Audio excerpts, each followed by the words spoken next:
Hello, walk-in talkers. I hope you are having a fantastic day. Last week, we talked about the Bible, whether we believe it, whether it's fantasy or literature, and hopefully everyone came to the conclusion that the Bible is real.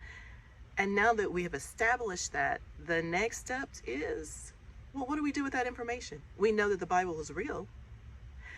Well, let me give you a scenario. What if I told you, after struggling to find a job, I finally found a job. It's paying me well. The benefits are crazy. All I have to do is show up and do my work. Well, the first day I say, I want to sleep in. And then I, kind of meander in on the second day and kind of get a feel of everyone. It's like, well, I don't know if I want to work there or not. They asked me to do some work, but I decided not to do the work. And then the third day, I kind of do what I want to do while I'm at the job. They ask me to do a few things, but I don't do it. Do you think I'm going to keep the job? Do you think I'm going to see any of the benefits from that job? No. Same thing with a baby. If you decide that you want to have a child, well, today I'll feed the baby, but tomorrow, I don't know, I'm just not feeling it. I think I want to sleep in. In fact, I think I want to go out and party and hang out for a little bit and feel that single life again. You think that baby's going to survive? No. Well, this is the same way that we should see our relationship with God. He has given us instructions in the Bible. He's given us stories, guidelines to follow, and so that you can get the benefits of God. Today, we're going to talk about a little bit about Abraham's blessing. One of the things that God did in the Bible, as you know, is he chose Israel as his people. And he kept his people and he kept his promises.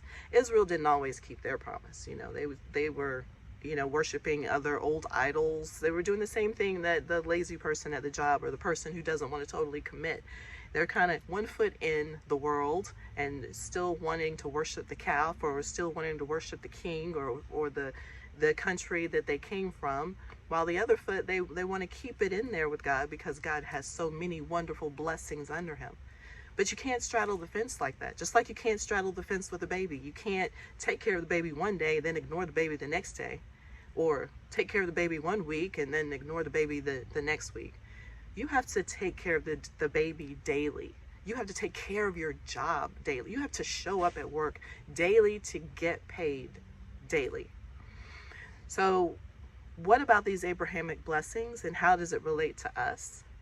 I just saw a really good sermon that I'm going to attach to this video so you can go back and watch it whenever you get ready. But this person was talking about how we can take on the Abrahamic blessings once we decide to follow God, once we decide his word is real, once we know that he is there for us, once we know that Jesus died on the cross for us.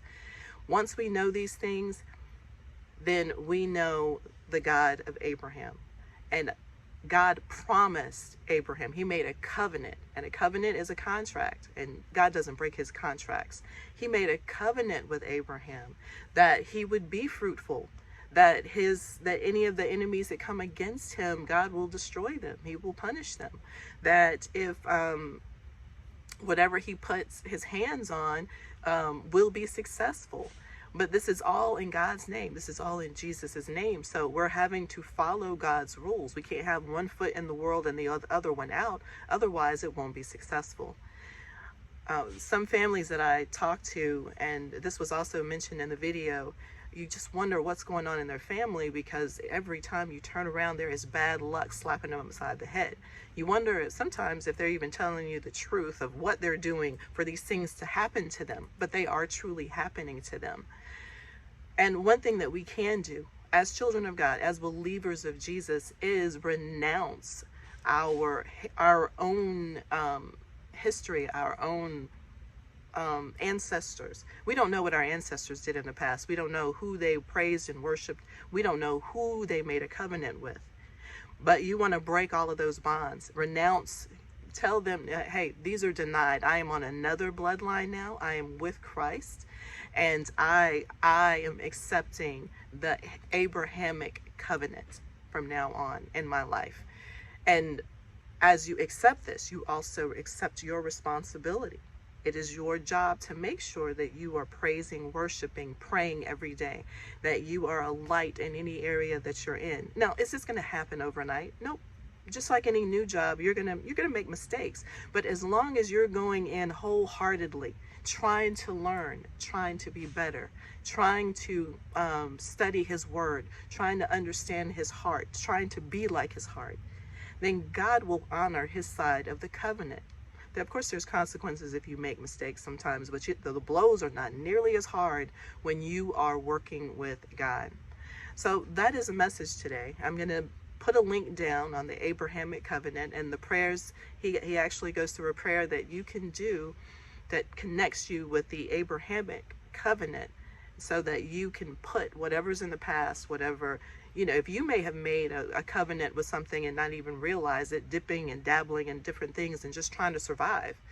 So all of that will be null and void doing the prayer of the Abrahamic covenant, and you're on your way to a better life with God, with Jesus. But He will show you step by step what you need to do. And sometimes this is very painful. Don't think it's easy. But the more you go through, the rewards are great. God's rewards He has for you.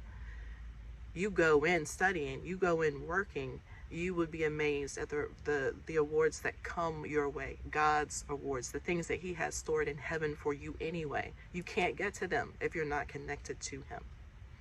All right. Well, and our exercise tip for the day is the same thing, focusing. We've already talked about focusing, but being committed to setting up a schedule and sticking to that schedule and setting those boundaries. We as parents, as wives, as people who are working, sometimes we overdo. We go way too far than what we should, and then wonder why people take advantage of us.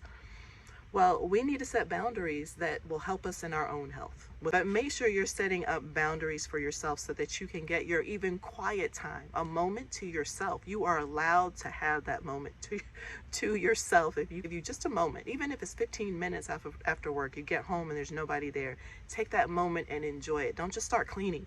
Just take a moment and calm down and get your bearings so that you can be your best self. Get connected with God. Help Him to soothe whatever aches that have, messed you up for the day. Make sure you're seeing things in perspective so that you can be a positive light.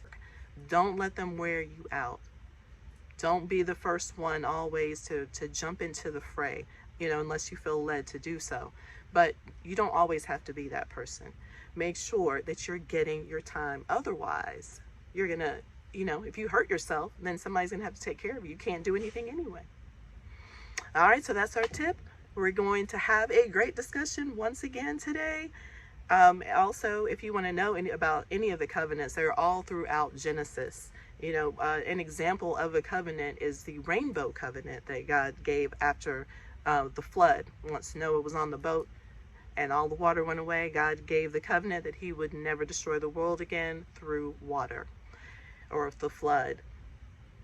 And that's also in Genesis. So if you just look up covenants, you will see all of the different Abrahamic blessings that come with being under the Abrahamic covenant. And you'll see other covenants that God had given people throughout the Bible. All right, see you later.